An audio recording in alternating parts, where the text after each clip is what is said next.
ಎಲ್ಲ ಹಳೆ ದಿನಗಳು ನೆನಪಾಗ್ತಾ ಇದೆ. ಸ್ವಲ್ಪ ಗೇಟ್ ಓಪನ್ ಮಾಡ್ಸೋದು. ನಮ್ಮ ತಂದೆಯವರು ದೇವೇಗೌಡರ ಒಡನಾಟ, ಆ ಹಿನ್ನೆಲೆಯಲ್ಲಿ ಹಲವಾರು ಬಾರಿ ತಾಯಿಯ ಕೈಯಿಂದ ತುತ್ತನ್ನ ತಿಂದಿರುವಂತ ನೆನಪು, ಆ ದೇವಸ್ಥಾನ, ಆ ಪ್ರಸಾದ, ಇವೆಲ್ಲವೂ ಕೂಡ ನೆನಪಾಗ್ತದೆ. ವಾತ್ಸಲ್ಯ ಮೂರ್ತಿ ಶ್ರೀಮತಿ ಚೆನ್ನಮ್ಮ ಅವರು.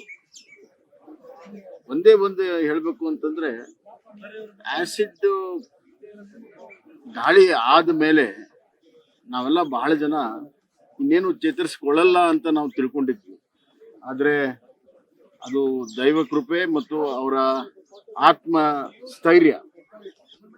ಆಸಿಡ್ ದಾಳಿಯಿಂದ ಹೊರಗಡೆನೂ ಬಂದ್ರು, ಇನ್ನಷ್ಟು ಗಟ್ಟಿಯಾಗಾದ್ರು, ಮಂಥನವನ್ನ ಮುಂದೆ ನಡೆಸಿದ್ರು. ದೇವೇಗೌಡರಿಗೆ ಒಂದು ದೊಡ್ಡ ಆಶ್ರಯ, ಒಂದು ಸ್ತಂಭವಾಗಿ ಎಲ್ಲ ಸುಖ ದುಃಖಗಳ ಏರುಪೇರುಗಳಲ್ಲಿ ಗಟ್ಟಿಯಾಗಿ ನಿಂತವರು ಚೆನ್ನಮ್ಮ ಅವರ ಒಂದು ಅವ್ರ ನಡೆ ನೋಡಿದಾಗ ಇಂಗ್ಲಿಷಿನ ಗಾದೆ ಇದೆ, there is a woman behind every successful man. So ಇದು ಚೆನ್ನಮ್ಮ ಅವರಿಗೆ ಹೇಳಿ ಮಾಡಿಸಿರುವಂತ ಒಂದು ಗಾದೆ, there is a woman behind every successful man. ಹೀಗಾಗಿ ಇವತ್ತು ಚೆನ್ನಮ್ಮ ಅವರನ್ನ ನಾವು ನೋಡುವಂತ ದೃಷ್ಟಿ ತಾಯಿ ಸಮಾನ. ಇಡೀ ಕರ್ನಾಟಕದ ಜನರಿಗೆ, ತಾಯಂದಿರಿಗೆ ಸ್ಫೂರ್ತಿ ಕೊಡುವಂತದ್ದು. ಎಂತ ಕಷ್ಟ ಬಂದ್ರು ಕೂಡ ಜೀವನ ಉತ್ಸವನ್ನ ಎಂದೂ ಕೂಡ ಮರಿದಂತವ್ರು.